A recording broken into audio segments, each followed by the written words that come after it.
Hello friends, welcome everyone. நான் உங்கள் சபரி. கரெக்டா மார்ச் 15ஆம் தேதி 2022 வருடம் தமிழ்நாடு வெள்ளூர் டிஸ்ட்ரிக்ட்ல இருக்கிற காட்பாடி அப்படிங்கிற ஒரு டவுன். நைட்டு 9 மணி பக்கம் அங்க இருக்கிற காட்பாடி மக்கள் யாருக்குமே தெரியாது நம்மளோட ஊர்ல இப்படி ஒரு கொடூரமான கிரைம் நடக்க போகுதுங்கிறது நினைச்சு கூட பார்க்கல. எல்லாருமே நைட்டு 9 மணி ஆயிடுச்சு, கடை எல்லாத்தையுமே சாத்து, பிசினஸ் க்ளோஸ் பண்ணு, எல்லாரும் அவங்கவுங்க வீட்டுக்கு போலான்னு சொல்லிட்டு வீட்டுக்கு போயிட்டு இருக்காங்க. ஆனா அடுத்த 2 நாள்ல நான் இந்த வழியா தான் போனேன், இந்த இடத்துல ஒரு கிரைம் நடந்திருக்கா, நம்ம ஏரியால இந்த மாதிரி ஒரு கிரைம் நடந்திருக்கா அப்படிங்கறத வெள்ளூர்ல இருக்கிற எல்லா மக்களுமே பார்த்து பேசுறது மட்டும் இல்லாம ஆளாளுக்கு ப்ரொடெஸ்ட் பண்றதும் கொந்தளிக்கிறதுமா ஒரு நியூஸ் வந்துச்சு. அந்த நியூஸ்க்கு எல்லாருமே இம்பார்ட்டன்ஸ் தர ஆரம்பிச்சாங்க. கரெக்டா சொல்ல போனா டெல்லியில நடந்த நிர்பயா கேஸ்க்கும் இதுக்கும் பெரிய வித்தியாசம் ஒண்ணும் இல்லை. அங்க இருக்கிற குற்றவாளிகள் எல்லாத்துக்குமே ஒரே நோக்கம்தான், காமம். நமக்கு ஒரு உடம்பு கிடைச்சா போதும், அதுல கிடைக்கிற காமம் மட்டும்தான் அவங்களுக்கு முக்கியத்துவமா இருந்திருக்கு. ஒரு பெண்ணை உடம்பா மட்டும்தான் பாக்குறாங்க, ஒரு இறையா மட்டும்தான் பாக்குறாங்க. இந்த மாதிரி கொடூர அரக்கர்கள் எல்லா இடத்துலயுமே இருக்காங்க. இந்த வெள்ளூர்ல அந்த மாதிரி 5 அரக்கர்கள் ஒரு பெண் டாக்டருக்கு என்ன கொடூரத்தை செஞ்சிருக்காங்க, அங்க இருக்கிற வெள்ளூர் மக்களுக்கு என்ன மாதிரி ஒரு பயத்தை உண்டாக்கி இருக்காங்க அப்படிங்கிறத நம்ம சம்பவத்துக்குள்ளார போய் பார்ப்போம். வாங்க உள்ளார நுழையலாம். அன்னைக்கு மார்ச் 15ஆம் தேதி 2022 வருடம் நைட்டு 10 மணிக்கு ஒரு பையனும் பொண்ணும் சித்தூர் ரோட்ல இருக்கிற ஒரு தியேட்டருக்கு படம் பார்க்கறதுக்கு போயிருக்காங்க. அந்த சமயத்துல எதற்கும் துணிந்தவன் ஒரு படம் ரிலீஸ் ஆயிருக்கு. ராதா ஷியாம், அதுக்கப்புறம் மாறன், இந்த 3 படம் தான் ஃபேமஸா ரிலீஸ் ஆயிருக்கு. அதுல எதற்கும் துணிந்தவன் அப்படிங்கிற படத்துக்கு எல்லாருமே வரவேற்பு தெரிவிச்சாங்க. ஏன்னா நம்ம பொள்ளாச்சி கேஸ ரெஃபரன்ஸா வச்சுதான் அந்த எதற்கும் துணிந்தவன் அப்படிங்கிற சூர்யா படமே ரிலீஸ் ஆச்சு. அந்த படத்தை பார்க்கும் போது மக்கள் எல்லாத்துக்குமே இவங்களெல்லாம் இப்படிதான்டா கொல்லணும் அப்படிங்கறத தோன்ற லெவலுக்கு அது எல்லாத்துக்குமே ஒரு உணர்ச்சியை தர ஆரம்பிச்சிச்சு. அதனால அதற்கு வரவேற்பு நிறைய இருந்துச்சு. இந்த 3 படத்துல அவங்க ஒரு படத்துக்கு அந்த சித்தூர் ரோட்ல இருக்கிற ஒரு தியேட்டருக்கு போயிருக்காங்க. அந்த படம் நைட்டு 1 மணி வரைக்கும் போயிருக்கு, அதாவது மிட் நைட் 1 மணிக்கு. படம் முடிஞ்சதுக்கு அப்புறம் 2 பேருமே வெளியே வந்திருக்காங்க. எதுக்காக இந்த டைம்ல போனாங்கன்னா அவங்களுக்கு நைட் ஷிஃப்ட் ஒர்க் இருக்கு. 2 பேருமே டாக்டர்ஸ், லேடியும் ஒரு டாக்டர் தான். அந்த பையன் நாக்பூர்ல தான் பிறந்து வளர்ந்துருக்கான். அங்கெல்லாம் டிகிரி முடிச்சுட்டு வெள்ளூர்ல இருக்கிற சிஎம்சி ஹாஸ்பிட்டல்ல தான் 2 பேருமே ஒர்க் பண்றாங்க. வெள்ளூர்ல சிஎம்சி ஹாஸ்பிட்டல்னா எல்லாத்துக்குமே தெரியும், ரொம்ப ஃபேமஸான ஹாஸ்பிட்டல். 24/7 எல்லா டிபார்ட்மெண்ட்டுமே அங்க இயங்கிக்கிட்டே தான் இருக்கும். இவங்க 2 பேத்துக்கும் அன்னைக்கு சிஎம்சி ஹாஸ்பிட்டல்ல நைட் ஷிஃப்ட் இருந்திருக்கு. கரெக்டா 1 மணி 2 மணி பக்கம் அங்க போனோம் அப்படின்னா காலையில வரைக்கும் அங்க வேலை. அதனால இவங்க 2 பேரும் என்ன நினைச்சிருக்காங்க, நம்ம ஒரு படத்துக்கு போயிட்டு படத்தை என்ஜாய் பண்ணதுக்கு அப்புறம் ஸ்ட்ரெயிட்டா ஒரு ஆட்டோவோ பஸ்ஸையோ பிடிச்சி நம்ம ஹாஸ்பிட்டலுக்கு போலாம், அங்க நம்மளோட நைட் ஷிஃப்ட் ஆரம்பிக்கலாம்னு சொல்லி நினைச்சிருக்காங்க. இவங்க 2 பேருமே ரொம்ப க்ளோஸ் ஃப்ரெண்ட்ஸ். அந்த பையன் நாக்பூர்ல இருந்து வந்தாலும் இந்த பொண்ணு அந்த பையன் கிட்ட ரொம்ப க்ளோஸா ஃப்ரெண்ட்லியா இருந்து இவங்க 2 பேருமே வெவ்வேறு இடங்களுக்கு ஜாலியா ஊர் சுத்திட்டு இருப்பாங்க. அதே மாதிரிதான் அன்னைக்கு தியேட்டருக்கு அவங்க போயிருக்காங்க. நைட்டு 1 மணிக்கு அந்த பையனும் பொண்ணும் அந்த தியேட்டரை விட்டு வெளியே வரும்போது ஏதாச்சும் ஒரு பஸ் கிடைக்குமா, ஏதாச்சும் ஒரு ஆட்டோ கிடைக்குமா அப்படிங்கிற தோணல்ல தான் வெளியே வராங்க. ஏன்னா அவங்க கிட்ட சொந்தமா போகிறதுக்கு காரோ 2 வீலரோ அந்த மாதிரிலாம் இல்ல. அவங்க வெளியே வந்தோடனே ஒரு ஆட்டோ வந்து நின்னுச்சு. ஒரு ஆட்டோ டிரைவர் ஓட்டிட்டு வந்தாரு. ஆட்டோல ஆல்ரெடி 4 பேர் உட்காந்துட்டு இருந்தாங்க. டோட்டலா அந்த ஆட்டோல 5 ஆம்பளைங்க, 4 ஆம்பளைங்க பின்னாடி டிராவல் பண்ற மாதிரி உட்காந்துட்டு இருந்தாங்க. ஆட்டோ ஓட்டுறவர் ஒருத்தவர். அந்த ஆட்டோ டிரைவர் என்ன கேட்டாரு, ஆட்டோ வேணுமாப்பா, எங்க சிஎம்சி போறீங்களா அப்படிங்கறதான் கேட்டாரு. ஏன்னா இவங்க 2 பேர்த்த பார்க்கும் போது ஏதோ ஒரு வகையில இவங்க டாக்டர்ஸ் தான் அப்படிங்கறத அவங்க ஆல்ரெடி தெரிஞ்சுக்கிட்டாங்க. அவங்களுக்கு நல்லாவே தெரியும் அந்த ஏரியால இருக்கிற நிறைய பேர் வந்து சிஎம்சி ஹாஸ்பிட்டலுக்கு டிராவல் பண்ணுவாங்கன்னு. பொதுவா அந்த டாக்டருக்கு எம்பிபிஎஸ் படிக்கிறவங்களோ இல்ல ஜூனியர் டாக்டர்ஸையோ நம்ம பார்க்கும் போதே தெரிஞ்சிடும் இவங்க டாக்டர் தான். ஒருவேளை கையில கோர்ட் வச்சிருப்பாங்க, இல்ல ஏதாச்சும் பேக்ல இருந்து ஸ்டெத்தஸ்கோப் தொங்கிட்டு இருக்கும். இந்த மாதிரி ஏதோ ஒரு விஷயத்த அந்த ஆட்டோக்காரர் கவனிச்சிருக்காரு. சிஎம்சி ஹாஸ்பிட்டலுக்கு தான் போறீங்களா அப்படின்னு கேட்கும் போது இவங்களும் ஆமா நான் சிஎம்சி ஹாஸ்பிட்டலுக்கு தான் போகணுங்கிறத சொல்லியிருக்காங்க. ஆனா பின்னாடி ஆல்ரெடி 4 ஆம்பளைங்க உட்காந்துட்டு இருக்காங்க. அவர் சொன்னதெல்லாம் ஒரே ஒரு விஷயம் தான், இது ஷேர் ஆட்டோ தான், அதனால நீங்க ஏறுங்க, 2 பேருமே 10 ரூபாவோ 20 ரூபாவோ கொடுத்தா போதும்னு சொல்லி அந்த இடத்துல சொல்லியிருக்காரு. இவங்களும் அதை ஷேர் ஆட்டோ தான் அப்படிங்கறத நம்பி ஏறி இருக்காங்க. நம்ம தமிழ்நாட்டுல நிறைய சிட்டிஸ்ல ஷேர் ஆட்டோ 24/7 ஓடிக்கிட்டே இருக்கும். சேலம், ஈரோடு, வெள்ளூர், இந்த மெட்ரோ சிட்டிஸ்லாம் பஸ் வசதிகள் நிறைய இருந்தாலும் இந்த சின்ன சின்ன சிட்டிஸ் எல்லாம் பாத்தீங்கன்னா ஷேர் ஆட்டோக்கு தான் நிறைய பேர் அடிக்ட் ஆயிருப்பாங்க. எங்க பார்த்தாலும் ஷேர் ஆட்டோ ஏகப்பட்டது இருக்கும். அதே மாதிரிதான் இந்த வெள்ளூர்ல இருக்கிற அந்த காட்பாடிங்கிற டிஸ்ட்ரிக்ட்ல ஷேர் ஆட்டோ நிறைய போயிட்டு இருக்கு. இவங்களும் அந்த ஷேர் ஆட்டோ நம்பி ஏறினாங்க. அந்த ஷேர் ஆட்டோ அப்படியே போய்கிட்டே இருக்கு. ஸ்ட்ரெயிட்டா வெள்ளூர் நியூ பஸ் ஸ்டாண்டுக்கு போகுது. வெள்ளூர் நியூ பஸ் ஸ்டாண்டை கடந்துதான் சிஎம்சி ஹாஸ்பிட்டலுக்கே போக முடியும். ஆட்டோ ஏறின கொஞ்ச நேரத்துக்கு அப்புறம் யாருமே புதுசா ஆட்டோல ஏறல. ஏன்னா ஆல்ரெடி 4 ஆம்பளைங்க பின்னாடி உக்காந்துட்டு இருந்தாங்க. இவங்க 2 பேர் ஏறினாங்க. அதனால அதுக்கு அடுத்தது எந்த இடமும் இருக்காது. ஆட்டோ ஸ்ட்ரெயிட்டா வெள்ளூர் நியூ பஸ் ஸ்டாண்டுக்கு வரும்போது கூட யாரும் கீழே இறங்கல. அந்த 4 ஆம்பளைங்க அப்படியே தான் உக்காந்துட்டு இருந்தாங்க. கரெக்டா அந்த பஸ் ஸ்டாண்ட் முடிஞ்சதுக்கு அப்புறம் சிஎம்சி ஹாஸ்பிட்டலுக்கு ஒரு லெஃப்ட் கட் எடுக்கணும். அந்த லெஃப்ட் கட் எடுத்தாதான் சிஎம்சி ஹாஸ்பிட்டலுக்கு போக முடியும். ஆட்டோ அந்த மாதிரி டைரக்ஷன்ல போகுங்கிறத நம்பிதான் இவங்க 2 பேருமே ஏறி உக்காந்தாங்க. ஆனா நியூ பஸ் ஸ்டாண்ட் தாண்டினதுக்கு அப்புறம் அந்த ஆட்டோ டிரைவர் லெஃப்ட் கட் எடுக்கல. ஸ்ட்ரெயிட்டா போய்கிட்டே இருக்காரு. அப்பவே அவங்களோட மனசுக்குள்ளார ஒரு சின்ன பயம். ஏன்னா சுத்தி முத்தி பார்த்தா பெருசா ஆள் நடமாட்டம் இல்ல. லைட் எல்லாமே இருக்கு, ஆனா ஆள் நடமாட்டம் இல்ல. ஏன்னா நைட்டு 1 மணி பக்கம், மிட் நைட் அப்ப யாரும் பெருசா வரமாட்டாங்க. இவங்களுக்கு லைட்டா பேனிக் ஆயிடுச்சு. உடனே ஆட்டோக்கார்ட்ட கேக்குறாங்க, ஏங்க லெஃப்ட் ஹேண்ட் எடுக்காம நீங்க எதுக்கு ஸ்ட்ரெயிட்டா போறீங்க? லெஃப்ட்ல தானே சிஎம்சி ஹாஸ்பிட்டல் இருக்கு அப்படிங்கறத கேக்குறாங்க. அதுக்கு அந்த ஆட்டோக்காரர் என்ன சொல்றாரு, அங்க எல்லாம் குழி தோண்டி வச்சிருக்காங்கப்பா, ரோடு சரியில்லை, நான் வேற வழியில உங்களுக்கு சிஎம்சி ஹாஸ்பிட்டலுக்கு போறேன், அது ரொம்ப ஈஸியா இருக்கும்னு சொல்லிட்டு அவரு பாட்டுக்கு ஓட்டிக்கிட்டே இருக்காரு. இவங்க சொல்றத பெருசா கேட்கவே மாட்டேங்கிறாரு. இவங்க 2 பேத்துக்கும் அப்ப கொஞ்சம் கொஞ்சமா பயம் வர ஆரம்பிச்சிருச்சு. ஒரு பக்கம் நாக்பூர்ல இருந்து வந்த ஒரு பையன், தமிழ்நாட்டுல பெருசா என்ன நடக்குது அப்படிங்கறது அந்த பையனுக்கு தெரியாது. இன்னொரு பக்கம் அந்த பொண்ணுக்கும் என்ன பண்றதுன்னு தெரியல. ஒருவேளை இந்த ஆட்டோ டிரைவர் நம்மளை கீழே இறக்கி விட்டுட்டாரு அப்படின்னா நம்மளை திருப்பி ஹாஸ்பிட்டலுக்கு கூட்டிட்டு போறதுக்கு வேற எவனாச்சும் வருவானா அப்படிங்கறதும் அவங்களுக்கு தெரியல. அதனால அப்படியே உக்காந்துட்டு இருக்காங்க. ஆட்டோ கொஞ்சம் தூரம் போய்கிட்டே இருக்கு. பாலாறு அப்படிங்கிற ஒரு ஏரியாக்குள்ளார போகுது. அப்பதான் அவங்களுக்கு இன்னும் பயம் வர ஆரம்பிக்குது. இந்த பாலாற்று அப்படிங்கிற ஏரியா வேற எதுவும் இல்ல, பாலாறு அப்படிங்கிற ஒரு ரிவர் எப்பயோ ஒரு இடத்துல ஓடிட்டு இருந்திருக்கு. இப்போ அந்த இடத்துல நிறைய ஆக்கிரமிப்புகள்லாம் வந்து கொஞ்சம் கொஞ்சமா ரீஸ்ட்ரக்சர் பண்ணி அந்த இடத்துல தண்ணி வர்றது எதுவுமே இல்லாம ஒரு காலி நிலமா நிறைய முள்ளு செடிகள் நனைஞ்ச ஒரு ஃபாரஸ்ட் ஏரியா மாதிரி நம்ம பார்க்கலாம். ஃபுல்லா முள்ளு செடியா தான் இருக்கும். ஆனா மழை வந்துச்சுன்னா மட்டும் அந்த இடத்துல நல்லா தண்ணி தேங்கி நிற்கும். யாராலையும் பெருசா போக முடியாது. நம்ம பேசிட்டு இருக்கிறது மார்ச் மாசம், நல்ல சம்மர் சீசன்ல முள்ளு செடிகள் மட்டும்தான் இருக்கும். அந்த இடத்துலதான் வந்து எல்லாம் குப்பையை கொட்டுவாங்க, குப்பையை எறி விடுவாங்க. நைட் அந்த இடத்துல யாருமே இருக்க மாட்டாங்க. பொதுவா ஆள் நடமாட்டமே அந்த இடத்துல இருக்காது. அந்த ஆட்டோ பாலாற்று ஏரியாக்குள்ளார நுழைஞ்சோன இவங்களுக்கு புரிஞ்சு போச்சு, இவர் சிஎம்சி ஹாஸ்பிட்டலுக்கு போகல, இவங்க எல்லாருமே சேர்ந்து நம்ம கிட்ட ஏதோ பிளான் பண்றாங்கன்னு.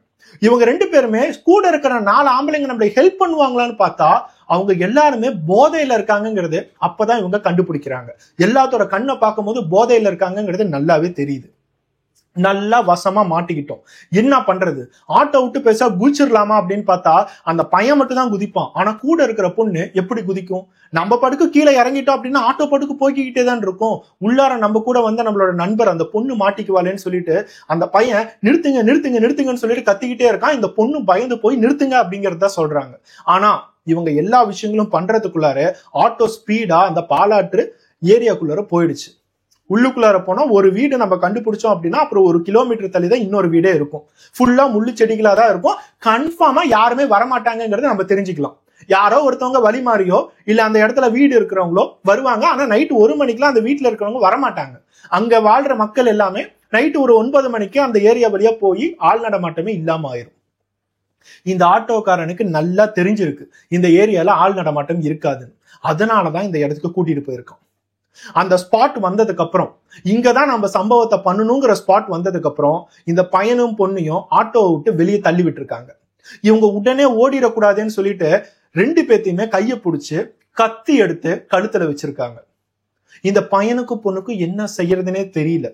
ஒரு படத்தை பார்த்துட்டு வந்தோம், வெளியே ஒரு ஆட்டோ வேணுமான்னு சொல்லி கேட்டான். நம்ம ஆட்டோ ஏறணும். கரெக்டா யோசிச்சு பாருங்க. நான் முன்னாடியே சொன்ன மாதிரி டெல்லியில நிர்பயா கேஸ்க்கும் இதுக்கும் பெரிய வித்தியாசம் ஒண்ணும் இல்ல. அந்த இடத்துல அதே நைட்டு தான் ஒருத்தவங்க வந்து பஸ்ல இந்த ஏரியா போறீங்களான்னு சொல்லி கேட்டோன்னா பஸ்ல ஏறி இருக்காங்க. இந்த இடத்துல ஆட்டோல ஏறி இருக்காங்க. ஆட்டோ ஸ்ட்ரெயிட்டா அந்த இடத்துக்கு வந்து இவங்க 2 பேத்தையும் வெளியே தள்ளி விட்டு கத்திய கழுத்துல வைக்கும் போது இவங்க 2 பேத்துக்கும் என்ன பண்றதுனே புரியல. கழுத்துல இருக்கிற 2 பவுண்ட் செயின் அந்த பொண்ணோட கழுத்துல இருக்கிறத பிச்சாங்க. அவனோட பாக்கெட்ல இருக்கிற பர்ஸ் எடுத்து உள்ளார இருக்கிற ஏடிஎம், உள்ளுக்குள்ளார இருக்க கேஷ் அமௌண்ட் எல்லாத்தையுமே எடுத்தாங்க. இவங்க 2 பேத்து கையில இருக்கிற காஸ்ட்லியான மொபைல் போன் எல்லாத்தையுமே வாங்கினாங்க. இவங்க கேட்கறது எல்லாமே அந்த 2 பேர் செஞ்சாங்க. ஏன்னா அவங்களுக்கு நல்லாவே தெரியும் நம்மளை காப்பாத்துறதுக்கு யாரும் இல்ல, பணமோ நகையோ இவங்க கிட்ட கொடுத்தா நம்மளை விட்டுருவாங்கன்னு சொல்லிட்டு எதிர்பார்த்தாங்க. ஆனா அந்த இடத்துல பணமும் நகையும் வாங்கிட்டு அந்த அரக்கர்கள் விடல. அதுக்கு அடுத்ததான் அவங்க யோசிச்சது ஒரே ஒரு விஷயம்தான். இந்த இடத்துல ஒரு பொண்ணு இருக்கா, அந்த பொண்ணு மேல கை வைக்க ஆரம்பிச்சாங்க. அப்பதான் அந்த பொண்ணுக்கும் அந்த பையனுக்கும் இவங்களோட மெயினான இன்டென்ஷன் என்ன அப்படிங்கறதே தெரிஞ்சிருக்கு. அந்த பொண்ணும் சரி பையனும் சரி கத்தி கதறி அழுக ஆரம்பிக்கிறாங்க. தயவு செய்து விட்டுருங்க, உங்களுக்கு தான் கோல்டு காசு எல்லாம் கிடைச்சிருச்சு இல்ல, விட்டுருங்க, நாங்க ஹாஸ்பிட்டல் போனுங்க, டாக்டர்ஸ்ங்க, எத்தனையோ பேர்த்த லைஃபை நாங்க காப்பாத்திருக்கோம், தயவு செய்து விட்டுருங்கன்னு சொல்லிட்டு கெஞ்சிருக்காங்க. ஆனா அந்த 5 பேருக்கும் கொஞ்சம் கூட இறக்கம் இல்ல. கூட போன அந்த பையனாலையும் எதுவும் செய்ய முடியல. கழுத்துல ஒரே ஒரு கத்தி, நம்ம ஏதாச்சும் செஞ்சா அவங்க கழுத்து அறுத்துருவாங்க அப்படிங்கறதுல ரொம்ப உறுதியா இருக்காங்க. ஏன்னா எல்லாருமே போதையில இருக்காங்க, அவங்கள ஹேண்டில் பண்றது ரொம்பவே கஷ்டம். ஒருத்த மட்டும் அந்த பையனை புடிச்சுக்கிட்டு கழுத்துல கைய வச்சுக்கிட்டு மிச்சம் 4 பேர் சேர்ந்து அந்த பொண்ணை கேங் ரேப் பண்ணியிருக்காங்க. கொஞ்சம் யோசிச்சு பாருங்க அந்த பையனோட பொண்ணோட நிலைமைய.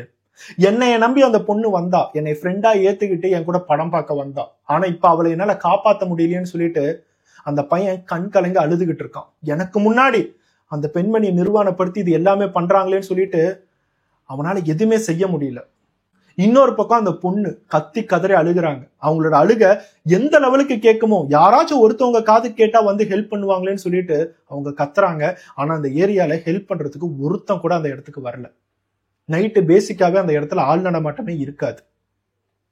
4 பேத்துல ஒருத்தன் முடிச்சதுக்கு அப்புறம் திருப்பி இந்த பையனோட கழுத்துல வந்து கத்தி வைக்கிறான். ஆல்ரெடி கத்தி வச்சிருந்தவன் போய் அந்த இடத்துல அந்த பொண்ணை ரேப் பண்றான்.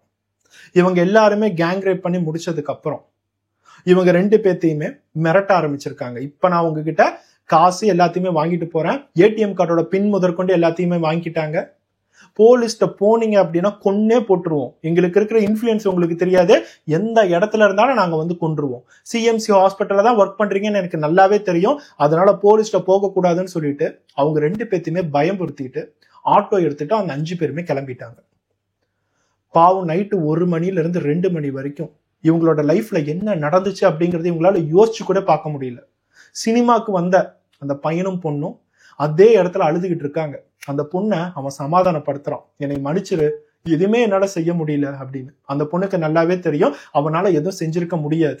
அந்த இடத்துல 5 பேரு கையில கத்தி வச்சிருக்கும் போது என்ன அவங்களால செஞ்சிருக்க முடியும்? அவங்க வெறும் டாக்டர்ஸ் தான். அந்த பொண்ணு ரொம்ப நேரமா அழுதுகிட்டு இருக்கா, நமக்கு இந்த மாதிரி ஒண்ணு நடந்துருச்சு, எதிர்பார்க்கவே இல்லையேன்னு சொல்லிட்டு.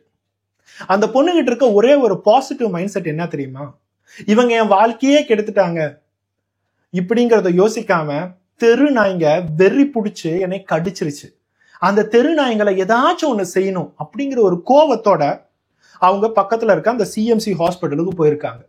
அந்த பாலாற்று அப்படிங்கிற ஏரியால இருந்து வெளியே நடந்து வந்து அங்க கிடைச்ச இன்னொரு ஆட்டோவோ இல்ல வேற யாராச்சும் லிஃப்ட் கொடுத்து சிஎம்சி ஹாஸ்பிட்டலுக்கு போயிருக்காங்க. அந்த பொண்ணோட மனசுல அவ்வளவு ஒரு வெறி. இந்த 5 பேரு என்ன மாதிரி எத்தனை பெண்களுக்கு இந்த மாதிரி பண்ணியிருப்பாங்க, அவனோட ஆட்டோல ஏறுற ஒவ்வொருத்தவங்களும் எத்தனை பேர் இந்த மாதிரி விக்டிமா இருப்பாங்க. இப்ப நம்ம விட்டோம் அப்படின்னா திருப்பி வேற ஒரு பொண்ணு இதே இடத்துல விக்டிம் ஆவாங்க.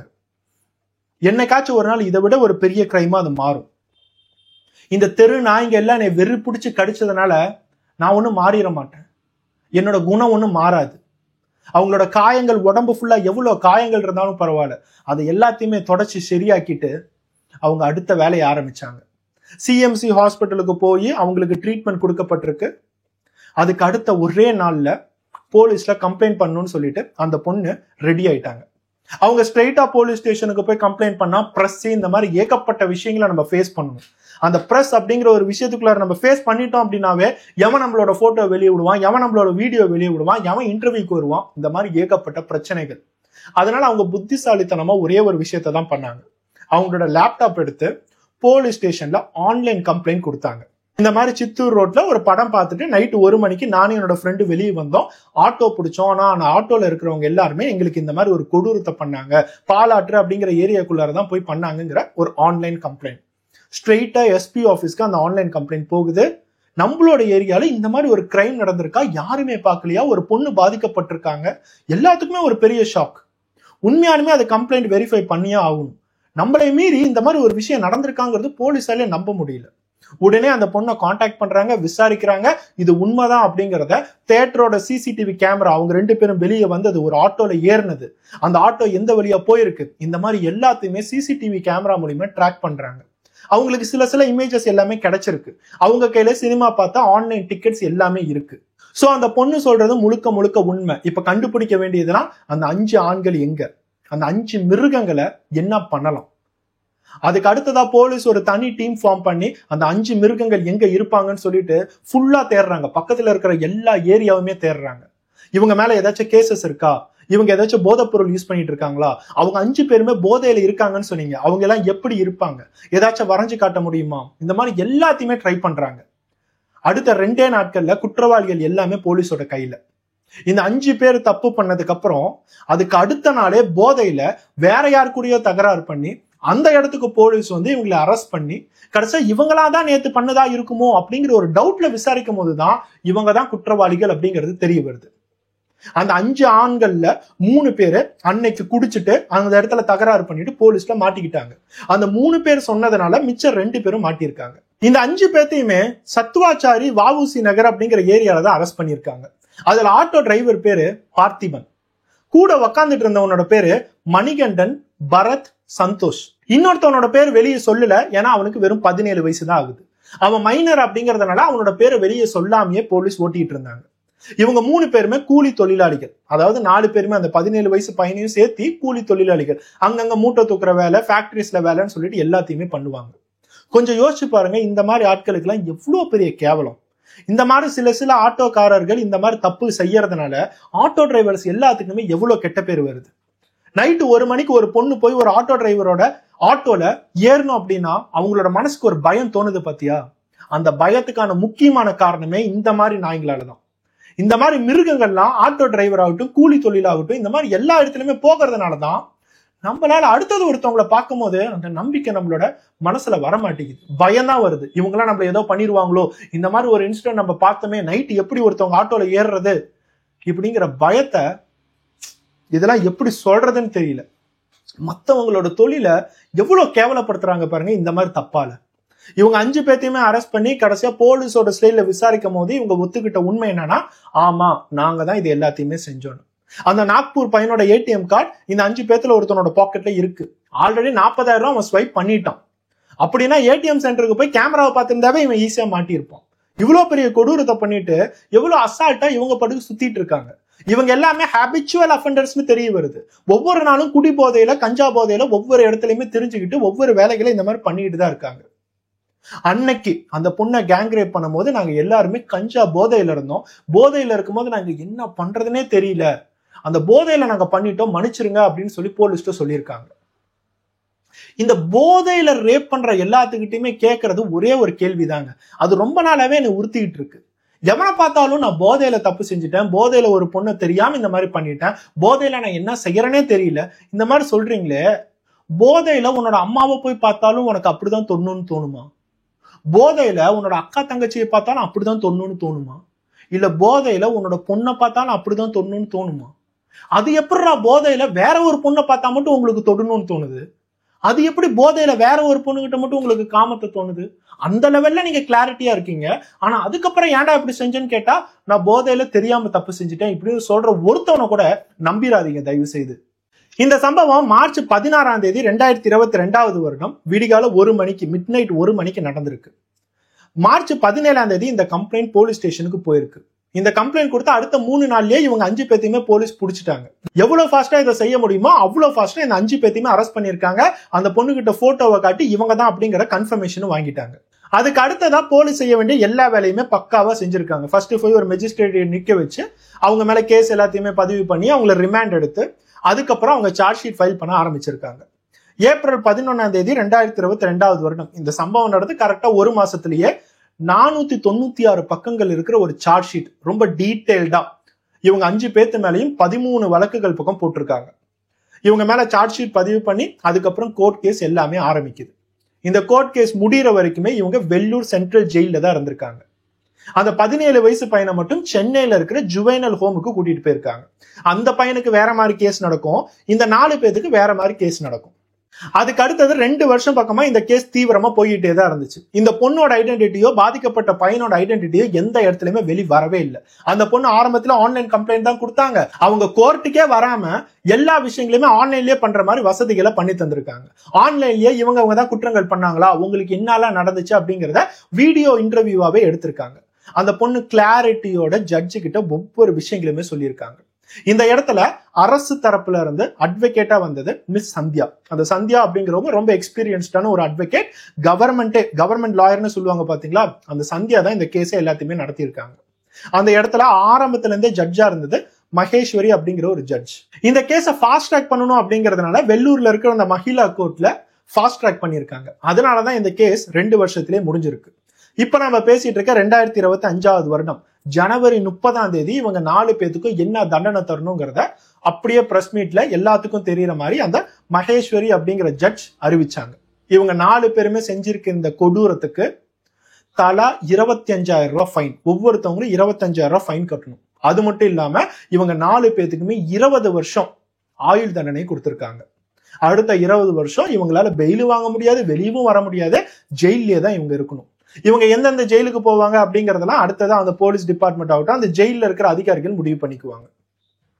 இவங்க 4 பேருக்கு இந்த தண்டனை கொடுத்ததுக்கு அப்புறம் எல்லாத்துக்குமே அடுத்த கேள்வி என்னன்னா, இதுல அந்த 17 வயசு பையனும் ஈடுபட்டிருக்கான், அவனுக்கு என்ன தண்டனை? அவன் மைனர் அப்படிங்கறதுனால அவனுக்கு கம்மியா தண்டனை தருவீங்களா? ஜுவைனல் ஹோம்லயே வச்சு அடுத்த ஒரு 5 வருஷத்துல விட்டுருவீங்களா? இந்த மாதிரி ஏகப்பட்ட கேள்விகள். அந்த 17 வயசு பையனோட கோர்ட்ல கேஸ் நடந்த எல்லாமே போக்சோ கோர்ட். அதே வெள்ளூர்ல கம்பைன்டு கோர்ட்ல போக்சோக்குன்னு சொல்லிட்டு ஒரு இடம் இருக்கு. அந்த இடத்துலதான் அந்த 17 வயசு பையனோட கேஸே நடந்துச்சு. ஏன்னா அவன் மைனர் இல்ல. ஒவ்வொரு டைமும் அந்த சென்னை ஜுவைனல் ஹோம்ல இருந்து அந்த இடத்துக்கு கோர்ட்டுக்கு வந்துட்டு போயிட்டு இருக்கும். இந்த இடத்துல ஜட்ஜ்மெண்ட் வந்து அடுத்த 2 வாரத்திலேயே அந்த 17 வயசு பையனுக்கும் 20 வருஷம் தண்டனை கொடுக்குறோங்கிறத அந்த இடத்துல போக்சோ கோர்ட்டுமே சொல்லிட்டாங்க. ஏன்னா அவனுக்கு 17 வயசு அப்படின்னா 18 வயசுக்கு 1 வயசு தான் கம்மி. 18 வயசு பையனுக்கு என்னெல்லாம் ஃபீலிங்ஸ் இருக்குமோ, என்னெல்லாம் அறிவு இருக்கணுமோ, என்னால யோசிக்கிற திறமை இருக்கணுமோ, எல்லா விஷயங்களும் அந்த 17 வயசு பையனுக்கும் இருக்கு. அதனால மேஜருக்கு என்ன தண்டனை கொடுத்தமோ அதே தான் இந்த மைனருக்கும் அப்படிங்கறத கன்ஃபார்ம் பண்ணிட்டாங்க. சோ இவங்க 5 பேருக்குமே அடுத்த 20 வருஷம் ஜெயில் தண்டனை தான். இந்த வீடியோ பார்த்துட்டு இருக்கவங்க எல்லாருமே ஒரே ஒரு விஷயத்த புரிஞ்சுக்கோங்க. 16 வயசுல 17 வயசுல யாரோ ஒருத்தவங்க ஏதோ ஒரு தப்பு செஞ்சுட்டாங்க, அவங்கள ஜுவைனல் ஹோம்ல போட்டு அடுத்தது நம்ம வெளியெடுத்துடலாம் இப்படிங்கிற ஒரு மைண்ட் செட்டோட நீங்க இருந்தீங்க அப்படின்னா அது கண்டிப்பா மிகப்பெரிய தப்பு. அந்த 16, 17 வயசுல மாற்ற பசங்க எல்லாத்தையுமே அவங்களோட மெச்சூரிட்டி எப்படி இருக்கு, அவங்களோட திங்கிங் ஹேபிட்ஸ் என்ன இருக்கு, அவங்களோட உடம்போட செல்ஸ் முதற்கொண்டு டெஸ்ட் பண்ணுவாங்க. உண்மையானவே இவன் அடலசன்ட் ஸ்டேஜ்ல இருக்கானோ, இவன் 18 வயசு பையனுக்கு ஈக்குவலா தான் இருக்கானா, இந்த மாதிரி எல்லா விஷயங்களையுமே பார்ப்பாங்க. முக்கால்வாசி அந்த 16, 17 வயசுல இந்த மாதிரி கொடூரத்தை பண்றவங்க எல்லாத்துக்குமே மேஜருக்கு என்ன தண்டனை கிடைக்குமோ அதே தண்டனை தான் கிடைக்கும். இப்போ இந்த கோர்ட்ல இந்த 17 வயசு பையனுக்கு இந்த மாதிரி ஒரு தண்டனை கிடைச்சதுக்கு அப்புறம் இனிமேட்டு ஒரு 17 வயசு பையன் ரேப் அட்டெம்ப்ட் இந்த மாதிரி ஒரு தப்பு பண்ணா அப்படின்னா இந்த கேஸோட ரெஃபரன்ஸ் வச்சு இதே தண்டனையை அந்த 17 வயசு பையனுக்கோ 16 வயசு பையனுக்கோ தர முடியும். இது எல்லாத்தையும் கேட்டதுக்கு அப்புறம் வெள்ளூர் மக்கள் எல்லாத்துக்குமே ஒரு பெரிய சந்தோஷம். நமக்கு நீதி கிடைச்சிருச்சு, ஒரு பொண்ணுக்கு நீதி கிடைச்சிருச்சு, நம்ம ஊர்ல பாதிக்கப்பட்ட ஒரு பொண்ணுக்கு நீதி கிடைச்சிருச்சு, நம்ம ஊர்ல ஒரு பொண்ணு பாதிக்கப்பட்டிருக்கா, அது ஒரு டாக்டர் பாதிக்கப்பட்டிருக்காங்க, எல்லாத்தையுமே உதவுறது. நமக்கு ஒரு பிரச்சனை அப்படின்னாவே நம்ம டாக்டர்கிட்ட தான் போவோம், அந்த டாக்டர் நம்மளை சரி பண்ணி தான் அனுப்பிச்சு விடுவாங்க. ஆனா இப்ப அந்த டாக்டருக்கே ஒரு பிரச்சனை அப்படிங்கும் போது நம்ம வரணும்னு சொல்லி ப்ரொடெஸ்ட் பண்ண எல்லாத்துக்குமே ஒரு பெரிய சந்தோஷம். 2 வருஷத்துல ஃபாஸ்ட் ட்ராக் கோர்ட்டுக்கு போனாங்க, 2 வருஷத்துல நீதியே கிடைச்சிருச்சுப்பா இப்படிங்கறதா எல்லாருமே பேச்சு. இந்த வீடியோ பார்த்துட்டு இருக்க எல்லாத்துக்கிட்டுமே ஒரே ஒரு விஷயத்த மட்டும் நான் தெரிவிச்சுக்கிறேன். நார்மலா இந்த மாதிரி ஒரு கேங் ரேப்போ இல்ல நார்மல் ஒரு ரேப் கேஸ் அது கோர்ட்டுக்கு போச்சு அப்படின்னா இவங்களுக்கு மினிமமா ஒரு 2 வருஷம் தேவைப்படுது. அந்த ஃபாஸ்ட் ட்ராக் கோர்ட்டுக்கு கொண்டுட்டு போய் அந்த கல்பிரிட் அப்படின்னு சொல்ற இந்த 5 பேத்துக்கும் எந்த விதமான இன்ஃபுளுன்ஸும் இல்லாம இவங்க தப்பு செஞ்சுட்டாங்க அப்படிங்கறத நிரூபிச்சுட்டாங்க அப்படின்னா 2 வருஷத்துல இவங்களுக்கு ஒரு தண்டனை கொடுக்க முடியுது. அப்படின்னா ஒரே பொண்ணு இன்னொரு இடத்துல நம்ம பொள்ளாச்சி கேஸ்ல 200க்கும் மேற்பட்ட வீடியோஸ், 200க்கும் மேற்பட்ட பெண்கள் ஈடுபட்டிருக்காங்கிற ப்ரூஃப் எல்லாத்தையும் கையில வச்சுக்கிட்டு, சாட்சி சொல்ல வந்த 8 பெண்களை கையில வச்சுக்கிட்டு, 9 பேத்த கையில வச்சுக்கிட்டு, குற்றவாளிகள்னு சொல்லிட்டு 9 பேத்த கையில வச்சுக்கிட்டு, அவங்களுக்கு இருக்கிற அரசியல் பலங்கள், அவங்களுக்கு இருக்கிற காசு, இந்த மாதிரி எவ்வளவோ பிரஷரை தாண்டி அவங்களுக்கு தண்டனை தரத்துக்கு 6 வருஷம். கொஞ்சம் யோசிச்சு பாருங்க. இதுதான் நம்மளோட லீகல் சிஸ்டத்துல இருக்கிற ஒரு பெரிய பிரச்சனையே. காசு கோடிக்கணக்கில் கையில இருந்துச்சு அப்படின்னா நம்ம எவ்வளவு வேணாலும் இழுத்துக்கிட்டு போலாம். இவங்களால இழுக்க முடிஞ்சது இவ்வளவுதான். அடுத்தது இவங்களால எவ்வளவு இழுக்க முடியுமோ போய் சுப்ரீம் கோர்ட்ல இழுப்பாங்க. கையில காசு இல்லாதவங்க சரி ஹைகோர்ட்ல நம்ம செஞ்ச தண்டனைக்கு நம்ம அனுபவிக்க போறோம்னு சொல்லிட்டு அவங்க பாட்டுக்கு போயிருவாங்க. காசு இன்னும் அதிகமா இருக்கிறவங்க, ஒரு பெரிய பிசினஸ் மேனோட பையனா இருக்கட்டும், ஒரு பெரிய பொலிட்டீஷியன் பையனா இருக்கட்டும், இந்த இடத்துல நம்ம பொலிட்டிக்கல் இன்ஃப்ளூயன்ஸ் இருக்குன்னு சொல்றோம். ஆனா அது எந்த கட்சி அப்படிங்கிறது நமக்கு நல்லாவே தெரியும். இதே அந்த இடத்துல ஒரு ஆளுங்கட்சி இருக்கு, அந்த இடத்துல அவங்க தான் அப்ப பொலிட்டிக்கல் பவர்ல இருந்தாங்க அப்படின்னா கொஞ்சம் மாட்டியிருப்பாங்களா, இவங்க இந்த இடத்துக்கு வந்திருப்பாங்களா? இந்த மாதிரி ஏகப்பட்ட கேள்விகளை நம்மளும் வச்சுக்கிட்டு தான் இருக்கும். லீகல் சிஸ்டம் என்னைக்கு பணக்காரங்களுக்கு மட்டும் எல்லா உதவியும் செய்யற மாதிரியும், பொலிட்டீஷியன்ஸ்க்கு மட்டும் எல்லா உதவியும் செய்யற மாதிரியும், மற்ற எல்லா மக்களுக்குமே கொஞ்சம் கொஞ்சமா டிலே பண்ணிக்கிட்டு அப்படியே டிலேன்னு பண்ணிக்கிட்டே வாய்தாவையாதான் சொல்லிக்கிட்டே வருஷக்கணக்கில் எப்படி இழுத்துட்டு போவாங்கன்னு சொல்லிட்டு தெரியவே இல்லை. நம்ம எல்லாருமே எப்பயுமே ஒரே விஷயத்த கேள்விப்பட்டிருக்கோம், justice delayed is justice denied. எந்த லெவலுக்கு தள்ளி போய்கிட்டே இருக்கமோ அந்த லெவலுக்கு நம்ம நீதி கிடைக்கும் அப்படிங்கிறது நம்பிக்கை கொஞ்சம் கொஞ்சமா குறைஞ்சிட்டு போய்கிட்டே தான் இருக்கும். இந்த இடத்துல சந்தோஷப்பட வேண்டியது விஷயம் என்னன்னா, அந்த 5 பேருக்கும் 20 வருஷம் தண்டனை. அதுலயும் பெரிய சந்தோஷம்லாம் எதுவும் இல்லைங்க. இந்த இடத்துல ஒரு பையனுக்கு வெறும் 17 வயசுங்கிறாங்க. 17 வயசு அவன் போய் ஜெயில இருந்துட்டு 37 வயசுல அவன் வெளியே வந்துருவான்.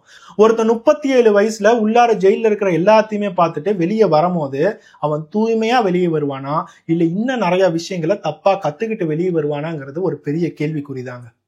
அந்த இடத்துல 17 வயசு பையன் மட்டும் இல்ல, மிச்சம் இருக்கிறவங்களுக்கும் 20ல இருந்து 30 வயசு தான். அவங்களுக்கு அடுத்த ஒரு 20 வருஷம் ஆனிச்சுனாலும் 40ல இருந்து 50க்குள்ளார வெளியே வந்துருவாங்க. இவங்க எல்லாருமே 40ல இருந்து 50க்குள்ளார வெளியே வரும்போது இவங்கெல்லாம் என்ன பண்றாங்க? இவங்கெல்லாம் அடுத்தது தீங்க உண்டாக்குவாங்களா, அடுத்த பொண்ணை தேடுவாங்களா, இல்ல நம்மளோட வாழ்க்கை 20 வருஷம் போயிடுச்சே, இந்த தப்பு செஞ்சதுனால 20 வருஷத்தை தொலைச்சிட்டமேன்னு சொல்லி கவலைப்படுவாங்களாங்கிறது அவங்களோட மனசை சேர்ந்தது தாங்க. இவ்வளவு விஷயங்கள் நம்ம பேசும்போது இதுல பாதிக்கப்பட்ட இந்த பொண்ணு ஆல்ரெடி அதே சிஎம்சி ஹாஸ்பிட்டல்ல அடுத்த பேஷண்ட்ஸை ட்ரீட் பண்ண போயிட்டாங்க. தெரு நாய்ங்க வெறி பிடிச்சு என்னை கடிச்சிருச்சு, அதுக்காக என்னோட வாழ்க்கையை அழிச்சுக்க முடியுமா? தொடச்சிட்டு அதுக்கான மருந்தை போட்டுக்கிட்டு அந்த தெருநாய்ங்க, வெறி பிடிச்ச அந்த தெருநாய்ங்க திருப்பி வேற ஒரு பொண்ணையோ பையனையோ எது செஞ்சிடக்கூடாது அப்படிங்கிற எல்லா விஷயங்களையும் ஆரம்பிச்சு விட்டு அவங்க அடுத்தது அவங்களோட வேலையை அவங்களோட சேவையை பார்க்க போயிட்டாங்க. அந்த பொண்ணுக்கு, அந்த சிங்க பெண்ணுக்கு நம்ம ஒரு சல்யூட் பண்ணுவோம். இந்த வீடியோ பார்த்துட்டு இருக்க எல்லாத்துக்குமே என்னோட மனசுல இருந்து ஒரே ஒரு கேள்வி மட்டும்தான், ஒரு நார்மலான ஒரு பையனா, ஒரு சாதாரண ஒரு இந்திய குடிமகனா ஒரே ஒரு கேள்வி மட்டும்தான். இந்த கேள்வியை முக்கியமா இந்த கேஸை லீட் பண்ணிட்டு இருந்த மிஸ் சந்தியா, அந்த லாயர் அப்படிங்கிற மிஸ் சந்தியாவாகட்டும், இல்ல இந்த இடத்துல தீர்ப்பு கொடுத்த அந்த மிஸ் மகேஸ்வரிங்கிற ஜட்ஜ் ஆகட்டும், உங்ககிட்ட ஒரே ஒரு விஷயம் தாங்க, ஒரு நார்மல் சிட்டிசனா கேட்கிறேன். ஒரு இடத்துல ஒருத்தன் தப்பு பண்ணிட்டான், அந்த தப்பு ரொம்ப கொடூரமா இருக்கு, ஒரு பொண்ணு மேல கை வச்சிருக்கான், அந்த பொண்ணை ரேப் பண்ணிட்டான் அப்படிங்கறது அந்த இடத்துல உங்களுக்கு 100% தெரியுது. எல்லா எவிடன்ஸுமே போலீஸ் வந்து வைக்கிறாங்க, உங்களுக்கு தேவையான விட்னஸ், இவன் தான் குற்றவாளி அப்படிங்கறத முடிவு பண்ணிட்டோம் அப்படின்னா, அவன் செஞ்ச அந்த கொடூரத்துக்கு நம்மளோட இந்தியாவையே நம்ம ஒரு பெண்ணா தான் பாக்குறோம், ஒரு தாய் நாடு அப்படிங்கறத சொல்றோம். அப்படிப்பட்ட அம்மா அப்படிங்கிற ஒரு பெண்ணை ஒருத்தன் கை வச்சு அவமானப்படுத்துறான், கை வச்சு அந்த பெண்ணுக்கு இந்த மாதிரி தீங்கெல்லாம் உண்டாக்குறான் அப்படின்னா, எதனால உங்களால அந்த தூக்கு தண்டனை அப்படிங்கறத தர முடியல? அப்படி அவங்களெல்லாம் தூக்குல போடுறதா இருந்தா என்ன பெரிய பிரச்சனை வந்துட போகுது? இவங்க அந்த மாதிரி தப்பு தானே செஞ்சிருக்காங்க, அது ஏன் யாருமே செய்ய மாட்டேங்கிறீங்க இப்படிங்கறதா நாங்க கேட்கிற கேள்வியே. ஏன் அந்த இடத்துல நிறைய மக்கள் வந்து, நிறைய பிரஸ் உள்ளார வந்து, நிறைய பொலிட்டிக்கல் லீடர்ஸ் உள்ளார வந்து ஏகப்பட்ட பிரச்சனைகள்லாம் ஆக்கி டெல்லி நிர்பயா கேஸ் மாதிரி பெருசா கொண்டுட்டு போய் எல்லாத்தையுமே பண்ணாதான் அந்த இடத்துல தூக்கு தண்டனை அப்படிங்கிறதே வருமா? இதெல்லாம் எங்களுக்கு பெருசா ஒன்றும் புரியல. யாருக்காச்சும் தெரிஞ்சிச்சு அப்படின்னா தயவு செய்து கமெண்ட் பண்ணுங்க. இதுல பெரிய ஹைலைட்டே என்னன்னா, கோர்ட்ல இந்த மாதிரி தண்டனை கொடுத்ததுக்கு அப்புறம் போலீஸ் எல்லாருமே அந்த குற்றவாளிகளை ஜெயிலுக்கு கூட்டிட்டு போறாங்க. அப்ப வெளியே பிரஸ் எல்லாமே மொபைல் வச்சும் கேமரா வச்சும் வீடியோ எடுத்துட்டு இருக்காங்க. அந்த இடத்துல அவங்க செஞ்ச ஸ்டண்ட்டை பார்த்தா இவங்களுக்கு இன்னும் நம்ம செஞ்சது தப்புனே தோணல போல, இவங்கெல்லாம் திருந்தவே இல்லை போல அப்படிங்கறதான் தோணும். நமக்கு ஒருத்தவங்க 20 வருஷம் தண்டனை தந்திருக்காங்க, அதுல எந்த வருத்தமும் இல்ல. வெளியே வந்து ஒருத்தவன் போனை பிடிச்சி தள்ளுறான், இன்னொருத்தவன் கொன்றுவேன் அப்படின்னு சொல்லி மிரட்டுறான், இன்னொருத்தவன் கேமராவை பிடிச்சி தூக்கி எறிகிறான். இந்த மாதிரி எல்லா விஷயங்களும் போலீஸ் பக்கத்துல இருக்கும் போதே எல்லாத்தையும் செஞ்சுட்டு தான் அவங்க ஜெயிலுக்கு போறாங்க. அப்படின்னா அவங்க ஜெயிலுக்கு போறதுல அவங்களுக்கு பயம் இருக்கா இல்லையா? 20 வருஷம் தண்டனை கொடுத்ததுல அவங்களுக்கு பயம் இருக்கா இல்லையா? இவங்க திருந்துவாங்களா இல்லையா அப்படிங்கறது ஒரு பெரிய கேள்விக்குறியாதான் இருக்கு. அன்னைக்கு மார்ச் 16ஆம் தேதி அவங்க 2 பேருமே பார்த்த படம் ஒருவேளை எதற்கும் துணிந்தவனா இருந்துச்சு, அந்த சூர்யா படமா இருந்தா அவங்க பாக்குறதுக்கும் வெளியே வந்து அவங்க ஃபேஸ் பண்ற உலகத்துக்கும் எவ்வளவு டிஃபரன்ஸ் இருக்குங்கிறத கொஞ்சம் யோசிச்சு பாருங்க. இன்னும் எத்தனை படம் இதை ஒரு கான்செப்டா வச்சு, இதோட ரெஃபரன்ஸா வச்சு இவங்களுக்கு எல்லாம் இந்த மாதிரி தான் தண்டனை தரணும்னு சொல்லிட்டு இன்னும் எத்தனை படம் வந்தாலும் இந்த மாதிரி குற்றங்கள் நடந்துகிட்டு தான் இருக்கு. இன்னும் எத்தனை குற்றங்கள் வந்தாலும் இந்த மாதிரி கோர்ட் கேசஸ் நடந்துகிட்டே தான் இருக்கு. எத்தனை கோர்ட் கேசஸ் நடந்தாலும் இந்த மாதிரி இத்தனை வருஷம் ஆயுள் தண்டனைன்னு சொல்லி கொடுத்துக்கிட்டே தான் இருக்காங்க. எத்தனை தண்டனை கொடுத்தாலும் அடுத்தது அதுக்கும் மேல நிறைய பேர் வந்து இதே மாதிரி தப்பு பண்ணிக்கிட்டு தான் இருக்காங்க. இத்தனை பெண்கள் திருப்பி பாதிக்கப்பட்டுக்கிட்டே தான் இருக்காங்க. ஒரு காலத்துல நம்மளோட பாட்டிக்கும் பாட்டி இதே மாதிரிதான் பாதிக்கப்பட்டிருப்பாங்க, நம்மளோட பாட்டி இந்த மாதிரிதான் பாதிக்கப்பட்டிருப்பாங்க, நம்மளோட அம்மாவோட வயசுல இருக்கிறவங்களும் இந்த மாதிரிதான், நம்மளோட தங்கச்சி, நம்மளோட அக்கா, நம்மளோட ஒய்ஃப், நம்மளோட பொண்ணு, இந்த மாதிரி எல்லாருமே பாதிக்கப்பட்டுக்கிட்டே தான் இருக்கணுமா? இந்த ஒரு செயினை எப்ப நம்ம நிறுத்த போறோம்? கொஞ்சம் யோசிங்க. நெக்ஸ்ட் வீடியோல பார்ப்போம். பை.